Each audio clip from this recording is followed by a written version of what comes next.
John is deserving of this award based on criteria that is set forth by the Exchange Club, and his community service with the church and his service to the Little League and college as an umpire. His attention to detail at work. You know, he's had some catastrophes, so to speak, in his life, and he's always been able to work through those, keep a positive attitude, and keep on going with, you know, not only life in general, but business as well. In January of this year, John had a house fire, and he was able to get his wife and his daughter out of the house.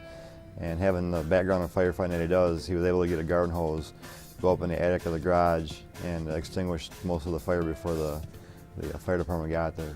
John is really deserving of the recognition of Firefighter of the Year because he is such a professional at his job. John is really also very knowledgeable on the fire scene. I've always felt safe under his supervision going into dangerous situations, house fires, things of that nature. I believe he's a senior lieutenant in the fire department at this time.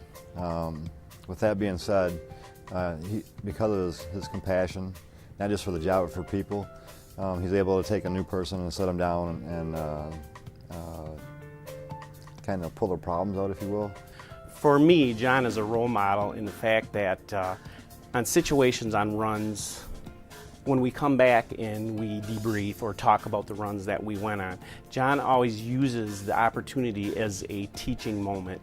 He uses his experience and his expertise to help us and guide us through situations when we come up through the ranks that we're going to be able to learn from his knowledge and experience and apply that to our own situations. So it is very, very helpful. He'll give you the shirt off his back. I mean, literally.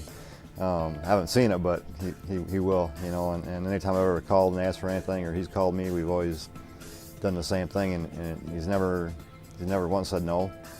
I mean, it's just the kind of person that he is. You know, and you talk about dedication to duty. You heard a lot of things about John, you know, saying he's really active in umpiring, and you've heard him help people in difficult situations.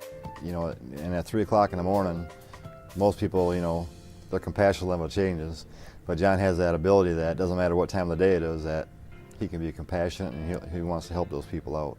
One that comes to mind where John went over and above duty is we were on duty and we had a 12 apartment structure fire here in the city of Midland, and John and his firefighter went into one of the units and actually rescued a physically disabled man, and John and his firefighter Ryan Bebo pulled the man out and saved him from certain impending doom. John has really proved to be a positive person, a glass half full person. It would have been easy to let those adversities show up in his everyday work, and he did not allow that to happen. He was always very professional and very pleasant to work with. So it really was an example to me to learn and see by example someone living with a positive attitude no matter what comes down the road.